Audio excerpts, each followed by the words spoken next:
Photo, all photos. BradleyThe Cadillac DPi-V.R teams have won the last 3 24 Hours of Daytona races in a row as Fernando Alonso took the black and blue Konica Minolta Wayne Taylor racing car across the finish line for the final time some 2 hours before the race actually ended.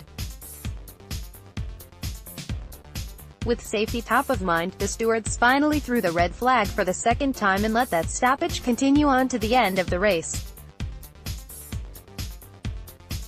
The mega battles that, in particular, Alonso had against Acura's Helio Castroneves, and Kobayashi had with seemingly everyone.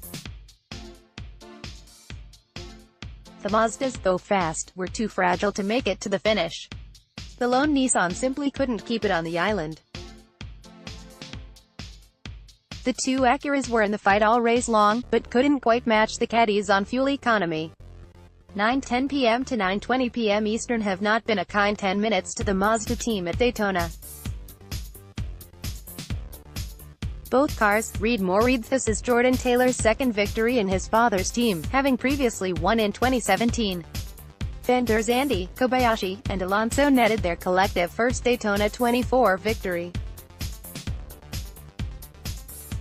Alonso has now won the Monaco Grand Prix, the 24 Hours of Le Mans, and the 24 Hours of Daytona.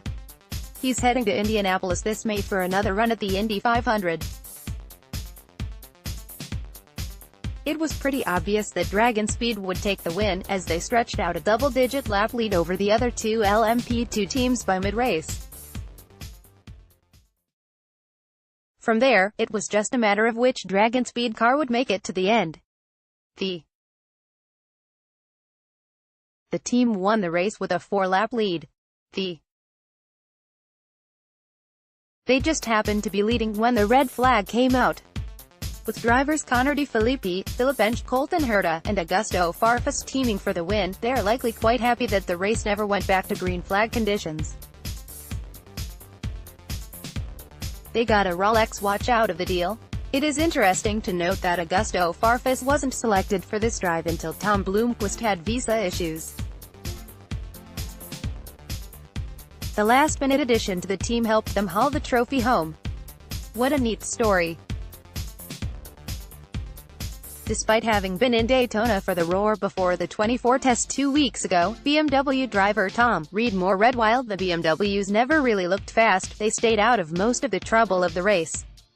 There were Porsches contacting Ford GTs and Corvettes contacting the wall.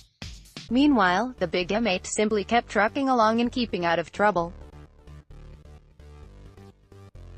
That's really what you need to do in order to win at Daytona. I watched most of the race, and I cannot tell you exactly how this car was simply not in the mix much, and never really got time on television for discussion. Like the BMW above, it was simply a trouble-free run.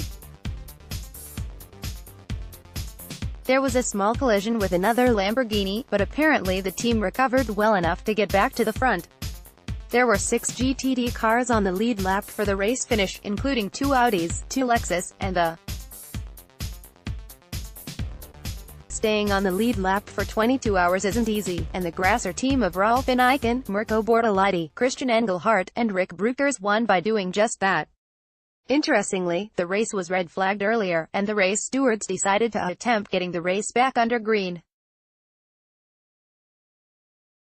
Many more GTD competitors crashed out during that segment of the race.